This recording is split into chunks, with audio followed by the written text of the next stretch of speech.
Hi guys সকলোকে মোৰ YouTube চেনেললৈ স্বাগতম জনাইছোঁ।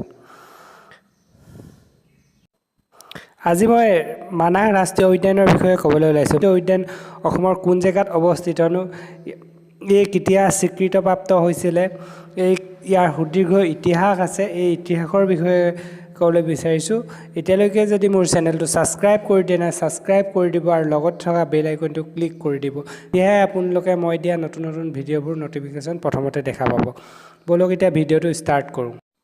অসমৰ বৰপেটা, বঙাইগাঁও, বাক্সা আৰু চিৰাং জিলাক আগুৰি আছে মানাহ ৰাষ্ট্ৰীয় উদ্যানে। 1905 চনত মানাহ সংৰক্ষিত বনাঞ্চল হিচাপে ঘোষণা কৰাৰ প্ৰস্তাৱ লৈছিল, কিন্তু 1908 চনতহে এই গ্ৰহণ কৰা হৈছিলে। 1950 চনত বন্যপ্ৰাণী অভয়াৰণ্য হিচাপে ঘোষণা কৰা হয় আৰু 1973 চনত লুপ্তপ্ৰায় ঢেকীয়াপতীয়া বাঘৰ সংৰক্ষণৰ বাবে ব্যাঘ্ৰ প্ৰকল্প হিচাপে ঘোষণা কৰা হয় আৰু 1990 চনত ইয়াক ৰাষ্ট্ৰীয় উদ্যান হিচাপে স্বীকৃতি দিয়া হয় মানাহ অভয়াৰণ্যক। প্ৰাকৃতিক সম্পদৰে ভৰপূৰ মানাহ অভয়াৰণ্য।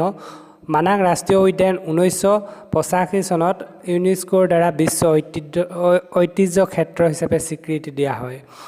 1999 চনত ইউনেস্কোৰ দ্বাৰা ৰাষ্ট্ৰীয় উদ্যানখন 2837 কিলোমিটাৰ বনভূমি বায়'স্ফিয়াৰ অৰ্থাৎ বায়ুমণ্ডলৰ সংৰক্ষিত ক্ষেত্ৰ হিচাপে ঘোষণা কৰা হয়।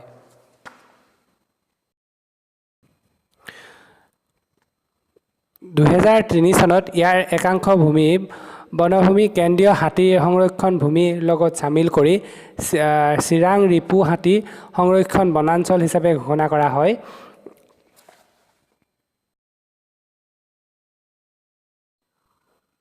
মানাহ ৰাষ্ট্ৰীয় উদ্যান ভাৰতৰ ভিতৰতে সৰ্বাধিক সংখ্যক দুষ্প্ৰাপ্য প্ৰজাতিৰ বন্য জীৱ-জন্তুৰ বিচৰণ ভূমি হিচাপে পৰিগণিত হৈছে।